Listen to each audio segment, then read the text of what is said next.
of Thrones has come to a close, and after 8 years of dozens of characters getting built up through romance, backstabbings, wars, and beheadings, it's starting to feel a little bit like the last season is sprinting to the finish line and leaving a lot of longtime fans disappointed. If that feeling seems familiar, it's because plenty of shows that started out strong and had fans hooked also happened to totally fall apart in the end, leaving audiences arguing and making TV show box sets or marathon binge watching a slightly less appealing way to spend their time. So here are 4 TV shows that kicked ass for years but couldn't really stick the landing when they ended. Oh, and spoilers. Obviously, we're talking about the endings of TV shows here.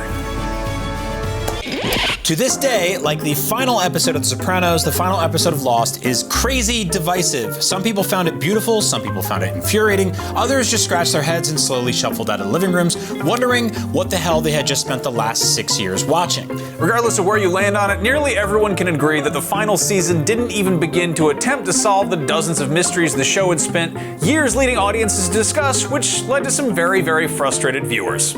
True Blood had always been a sexy, campy, violent soap opera where everybody sucked, f***ed, and killed everybody else, so expecting a vampire fantasy show that introduced werewolves, shapeshifters, and fairies to end on a logical note was probably asking too much. But still, we deserved a better ending than Bill dying and Sookie marrying some unseen character off-screen who we've basically never met. Also, Eric only showed up for like 2 seconds thanks to this actor having scheduling conflicts.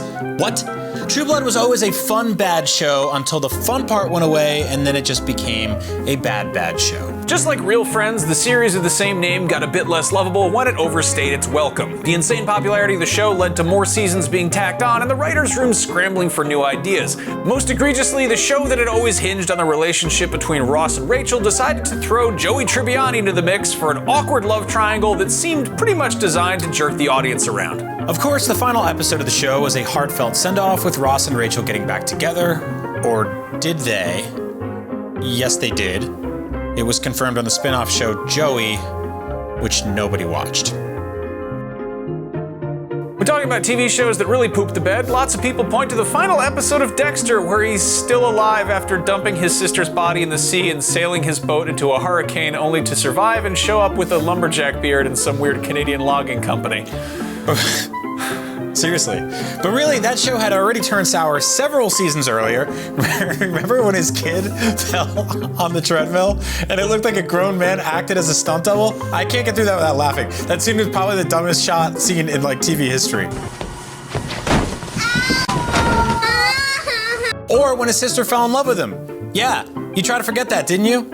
There it is, it's in your head again. Dexter kicked ass and murdered for its first few seasons, but hot damn did that show leave a in our mouths. What? But hey, even the worst endings can't ruin the good parts. Sometimes the journey is better than the destination, right?